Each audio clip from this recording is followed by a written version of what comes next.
கிறிஸ்துவுக்குள் பிரியமான தேவச்சனமே, இந்த பரிசுத்தமான கால வேளையில் உங்களை சந்திப்பதில் நான் மிக்க மகிழ்ச்சி அடைகிறேன்.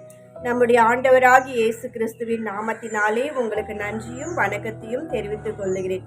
இந்த நாளின் தலைப்பு, வாதை உன் கூடாரத்தை அணுகாது. பிரியமானவர்களே, ஆண்டவராகிய இயேசு கிறிஸ்து இந்த கால வேளையில் உங்களுக்கு கொடுக்கிறதான தலைப்பு, வாதை உன் கூடாரத்தை அணுகாது. சங்கீதம் 91 அதிகாரம் 10 எப்படியாய் சொல்லுகிறது, வாதை உன் கூடாரத்தை அணுகாது.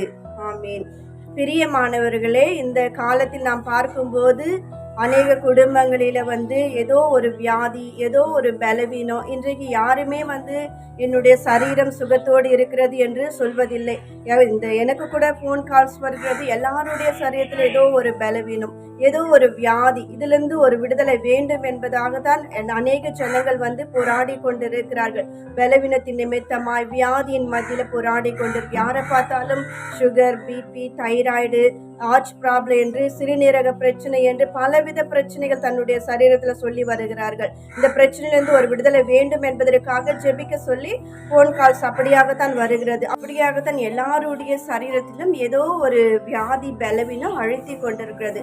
இதற்கான காரணம் என்னவென்று பார்க்கும்போது, பொல்லாத பிசாசின் கிரியைகள் தான். பிசாசின் கிரியைகள் நிமித்தம் தான் அநேக ஜனங்களுக்கு அநேக உபத்திரவங்கள், அநேக வியாதிகள், அநேக பலவீனங்கள் இது வருவதற்கு நாம் இடம் கொடுக்கிறவர்களாய் நாம் இருக்கிறோம். பிரியமானவர்களே, எகிப்து தேசத்தில் நம்முடைய இஸ்ரவேல் ஜனங்கள் அடிமையா இருக்கிறார்கள்.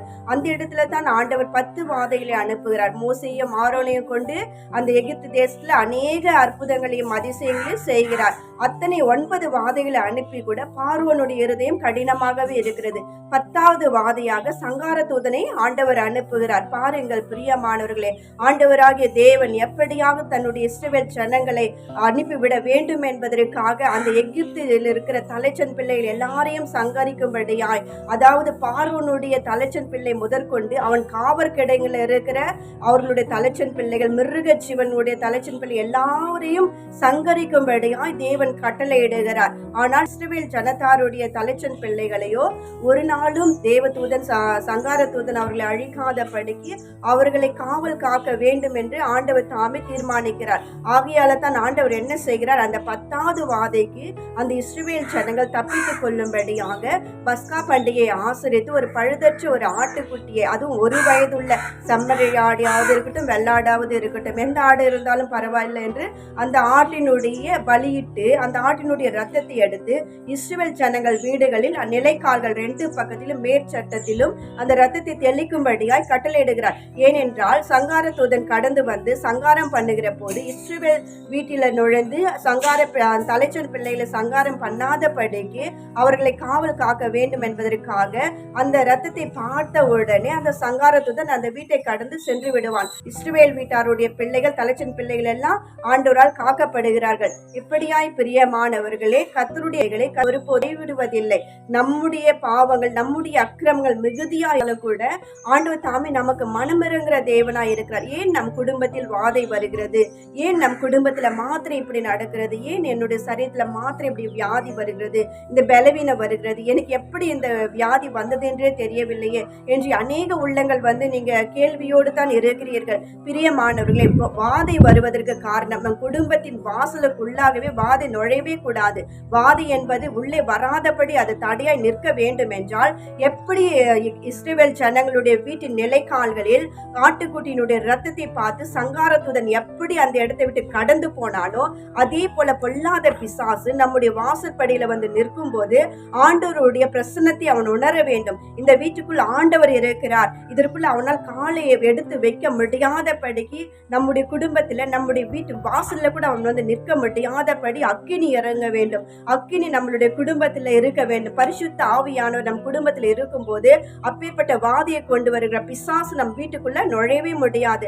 கர்த்தர் நம்முடைய கூடாரத்தை அவர் காக்கிற தேவனாய் இருக்கிறார். நாம் என்ன செய்ய வேண்டும், அப்படிப்பட்ட வாதை கொண்டு வருகிற பிசாசுவை நாம் உள்ளே நுழைய விடாதபடிக்கு அவனுக்கு வேலி அடைக்க வேண்டும் என்றால் நாம் என்ன செய்ய வேண்டும், நம் குடும்பத்துல குடும்ப ஜபம் வேண்டும். நாம் குடும்ப ஜபமாய் செய்கிற போது தினந்தோறும் நாம் குடும்பமாய் இணைந்து நாம் ஜெபித்து ஜெபித்து ஜெபித்து ஆண்டவருடைய பிரசன்னத்தினால நம் குடும்பத்தை நாம் நிரப்பும் போது, நம் கூடாரத்தை நாம் நிரப்பும் போது ஆவியானவர் தாமே அப்படிப்பட்ட வாதைகள் உள்ளே நுழையாதபடிக்கு என்ன செய்கிறார், வேலி அடைத்து நம்மை காத்து கொள்ளுகிறார். பிசாசு பிசாசின் கைக்கு நம்மை தப்புவித்துக் கொள்ளுகிறார். வாதை கூடாரத்தை அணுகாதபடி ஒரு வேலியை அடைக்கிறார். பிரியமானவர்கள், இந்த நிகழ்ச்சியை பார்த்து கொண்டிருக்கிற நீங்களும் கூட இந்த நாள் வரைக்கும் குடும்பத்தில் ஒருமனப்பட்டவர்களாய் இணைந்து நீங்கள் ஜெபிக்காதவர்களாய் இருப்பீர்கள். ஆனால் இன்று முதல் நீங்கள் கரம் பிடித்து ஒருவருக்கு ஒரு ஊக்கமாய் ஜெபம் பண்ணுங்கள்.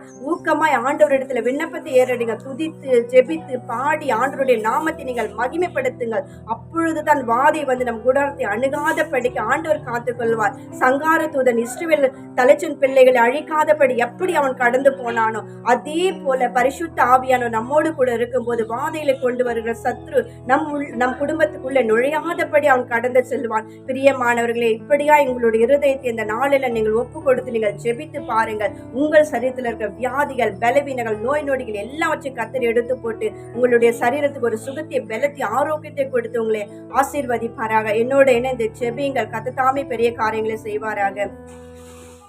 சோத்திரம் ஆண்டவரே, இந்த பரிசுத்தமான காலை வேலை பொழுதுக்காக உம்மை நன்றியோடு உம்மை துதிக்கிறேன், உம்மை ஸ்தோத்திரிக்கிறேன் அப்பா. என்னோடு இணைந்து ஜெபிக்கிற உம்முடைய பிள்ளைகளை கண்ணோக்கி பாரு சுவாமி. வாதை உன் கூடாரத்தை அணுகாது என்று சொன்னீர் ஆண்டவரே. அப்படியாய் வாதைகளோடு கூட தகப்பனே, பலவித நோய் நொடியோடு, வியாதியோடு, பலவீனத்தோடு இந்த நிகழ்ச்சியை பார்த்து கொண்டிருக்கிற உம்முடைய பிள்ளைகளை கண்ணோக்கி பாரும். ஏசப்பா, எனக்கு சுகர் இருக்கு, எனக்கு பிபி இருக்குது, எனக்கு கொலஸ்ட்ரால் இருக்கிறது, எனக்கு தலைவலி இருக்கிறது, வயிற்று வலி இருக்கிறது, உடல் அசதி இருக்கிறது, பல வியாதிகள் ஆண்டவரே, பல பலவீனங்கள், ஹார்ட்ல ப்ராப்ளம் இருக்கிறது, ஆபரேஷன் பண்ண சொல்லி இருக்கிறார்கள் என்று எத்தனை நபர்கள் ஆண்டவரே அப்படியாய் ஜப விண்ணப்பங்களை வைக்கிறார்கள் சுவாமி.